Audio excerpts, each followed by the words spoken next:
जो नहीं खाता वो भी खाएगा। चिकन मटन को भूल जाएंगे जब ये तोरियां बनाएंगे और आपके बच्चे भी बार बार मांगेंगे।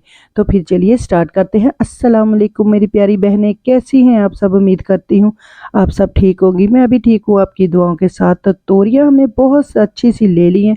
इनको हमने छील के काट लिया है और धो भी लिया है। वॉश कर लेना है आपने बहुत अच्छा सा इसको, और छोटे छोटे पीसेस में काट लेना है।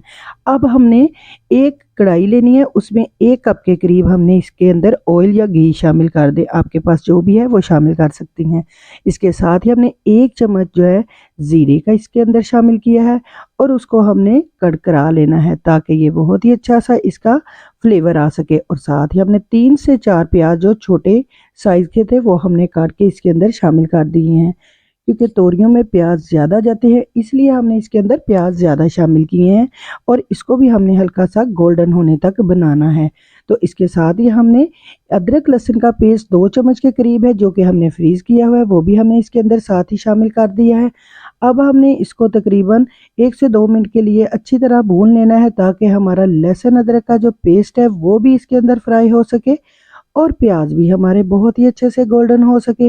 तो चलिए फिर आगे हम बताते हैं कि हमने क्या किया। अब हमने इसके अंदर 2 टमाटर और कुछ हरी मिर्चें काट के डाली है, और 2 से 3 हमने साबित इसके अंदर शामिल कर दी हैं, क्योंकि ये बहुत ही कलरफुल लुक देती हैं और बहुत ही अच्छी लगती हैं इसके अंदर, जो कि नहायत ही लजीज और मज़ेदार है। आजकल जो है मार्केट में ग्रीन मिर्चें आई हुई हैं और वो बहुत ही मज़ेदार लुक देती हैं। तो चलिए फिर आगे हमने इसके अंदर 1 चम्मच के करीब जो है नमक शामिल कर लिया है, और उसके साथ ही हमने 1 चम्मच के करीब इसके अंदर सुरख मिर्च शामिल करनी है।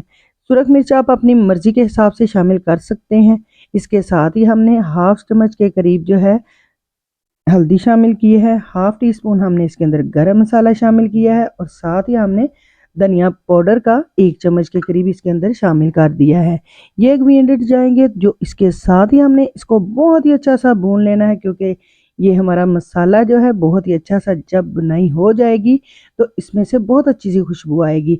और इसके साथ थोड़ा सा हमने पानी डाला है ताकि मसाला हमारा जले ना और बहुत ही अच्छी सी इसकी लुक आ सके। तो इसको हमने ज़्यादा जो है इसको हमने जो है दरदरा सा रखना है, हमने इसको ज़्यादा मिक्स नहीं करना है। इसके साथ ही हमने जो है तोरियाँ इसके अंदर शामिल कर देनी है। तोरियाँ बहुत ही मज़े की लगती हैं, इतनी फ्लेवरफुल और इतनी अच्छी खाने में ये लगती हैं कि ये बहुत ही टेस्टी देती है और हमारी सेहत के लिए भी बहुत अच्छी है।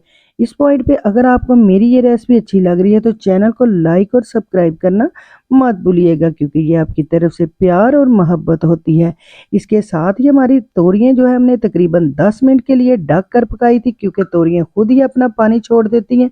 तो इसलिए हमने इसके अंदर पानी शामिल नहीं करना, इसी को हम सुखाएंगे और हल्का सा हम इसके अंदर रसमिसा रखेंगे ताकि हमारी तोरियां बहुत ही अच्छी सी बन सके। तोरियां हमारी रेडी हो गई हैं। अब हमने हरा धनिया डालना है और फाइनल लुक इसको देनी है। इसके साथ ही अगर आपको मेरी ये रेसिपी अच्छी लग रही है तो चैनल को लाइक और सब्सक्राइब करना मत भूलिएगा।